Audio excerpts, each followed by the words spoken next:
I'm joined live with the Dalai Lama today. My name is Shamash, and we're live. And I hope you like my picture of the Dalai Lama. Never had a background before, so I'm excited about that. So today I'm talking about compassion. I'm going through the different values every day this month, and can't remember what I did yesterday, but today's compassion. So I thought, who better than the Dalai Lama to find out what he says about compassion? So I spent the last 20 minutes, half an hour, trying to find a nice short piece where the Dalai Lama explains what is compassion and how to practice compassion. And he's written some really nice pieces, actually, but they're quite long pieces. And he's actually also shared some wonderful insights about the coronavirus. And because he's quite old, he's seen so many different wars and challenges that humanity's faced, and he's got some wonderful words there too. I'd recommend you have a look at some of those talks and videos by the Dalai Lama on compassion. But one of the best pieces, if you type Dalai Lama compassion online, is a long essay that he wrote, which starts about happiness and why the purpose of our lives is to cultivate happiness, and the way we cultivate that happiness is through practicing compassion. And so I'm going to be reading to you some parts of that piece because it's really long. Um, and he starts by explaining compassion. So I'm going to start there. I won't do it in his accent. That's for another time. So first of all, he says, we must be clear about what we mean by compassion. Many forms of compassionate feelings are mixed with desire and attachment. For instance, the love parents feel for their child is often strongly associated with their own emotional needs, so it's not fully compassionate. Again, in marriage, the love between the husband and wife, particularly at the beginning, when each partner may still not know each other's deep character very well, depends more on attachment than on genuine love. Our desire can be so strong that the person to whom we're attached appears to be good, when in fact he or she is very negative. In addition, we have a tendency to exaggerate small positive qualities. Yeah, especially at the beginning. Thus, when one partner's attitude changes, the other partner is often disappointed, and his or her attitude changes too.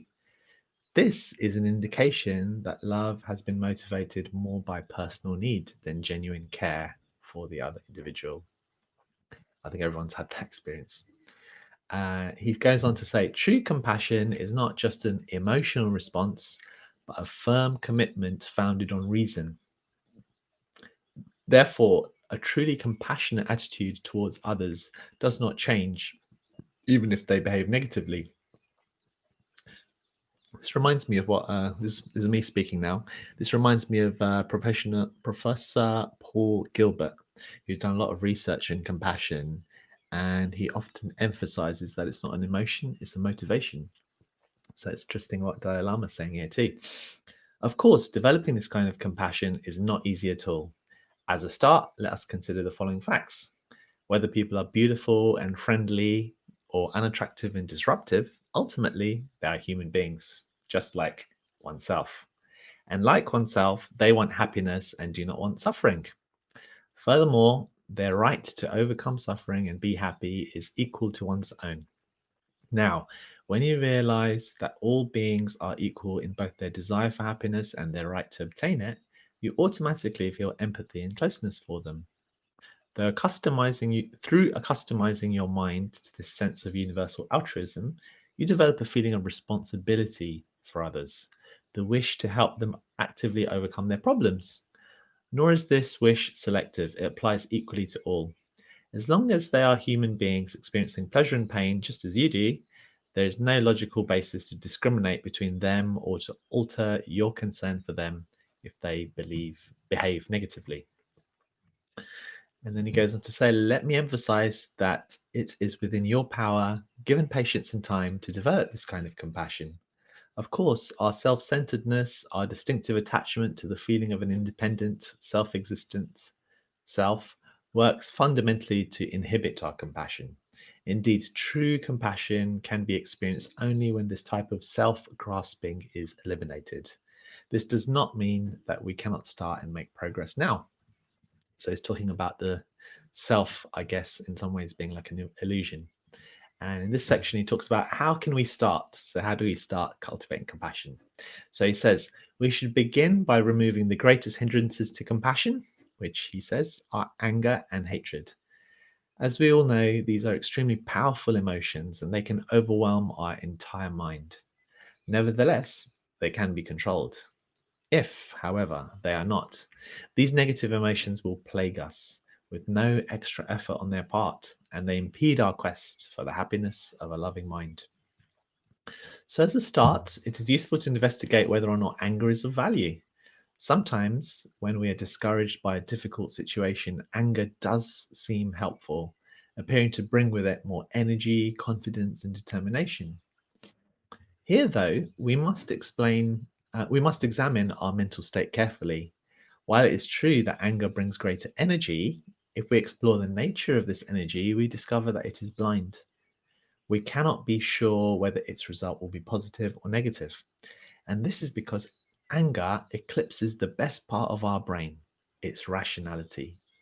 So the energy of anger is almost always unreliable. It can cause an immense amount of destructive, unfortunate behavior. Moreover, if anger increases to the extreme, one becomes like a mad person, acting in ways that are damaging to oneself as they are to others. Interesting, isn't it? It is possible, however, to develop an equally forceful but far more controlled energy with which to handle difficult situations. This controlled energy comes not only from a compassionate attitude, but also from reason and patience. They are the most powerful antidotes to anger. Unfortunately, many people misjudge these qualities as signs of weakness. I believe the opposite to be true, that they are the true signs of inner strength. Compassion is by nature gentle, peaceful, and soft, but it's very powerful. It is those who easily lose their patience who are insecure and unstable. Thus, to me, the arousal of anger is a direct sign of weakness. And this is a little aside, and I'm just thinking of uh, something like water. I've been reading the Tao Te Ching, and they talk about water and how it's so soft and gentle, yet it can be so powerful, right? It can carve out the whole huge canyon or a valley. So maybe compassion's like that. Okay, let me carry on. So when a problem first arises, try to remain humble and maintain a sincere attitude and be concerned that the outcome is fair. Of course, others may take advantage of you, and if your remaining detached only encourages unjust aggression, adopt a strong stand. This, however, should be done with compassion, and if it is necessary to express your views and take strong countermeasures, do so without anger or ill intent. You should realize that even though your opponents appear to be harming you, in the end, their destructive activity will damage only themselves. In order to check your own selfish impulse to retaliate, you should recall your desire to practice compassion and assume responsibility for helping prevent the other person from suffering the consequences of his or her actions. Thus, because the measures you employ have been calmly chosen, they will be more effective, more accurate, and more forceful. Retaliation based on the blind energy of anger seldom hits the target. And again, this is my thoughts of how quite often I know the Tibetans, some of them were really tortured a lot by the Chinese, but they still try to cultivate compassion towards them as much as possible. And in that way, they helped to care for their own mental and emotional well-being by cultivating compassion rather than anger towards people that were hurting them. And the piece goes on, still quite long actually. Let me just see another relevant bit.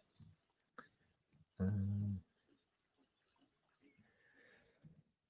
I'm just going to finish with the conclusion that he says, which is for compassion in the world. In conclusion, I would like to briefly expand my thoughts beyond the topic of this short piece and make a wider point.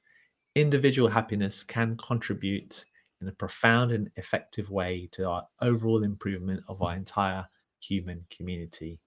Because we all share an identical need for love, it is possible to feel that anybody we meet in whatever circumstances is a brother or sister.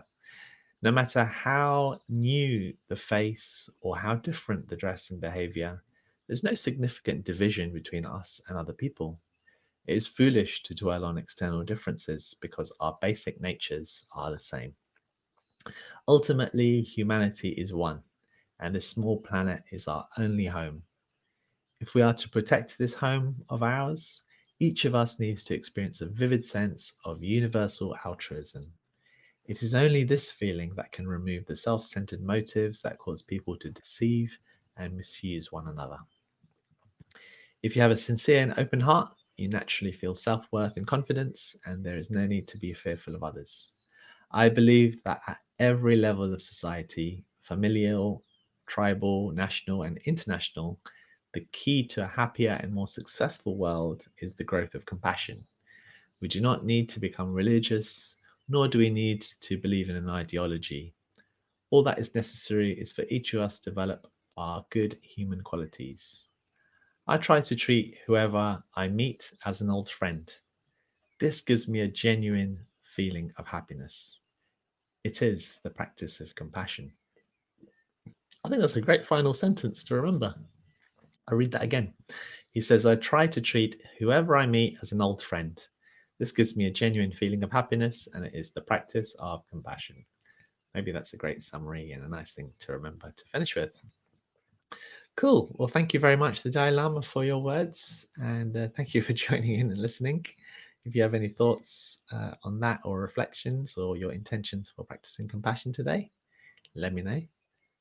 But if not, have a wonderful Sunday, and hopefully you can enjoy a bit of nice weather outside if you can. And I'll see you again tomorrow. Bye for now.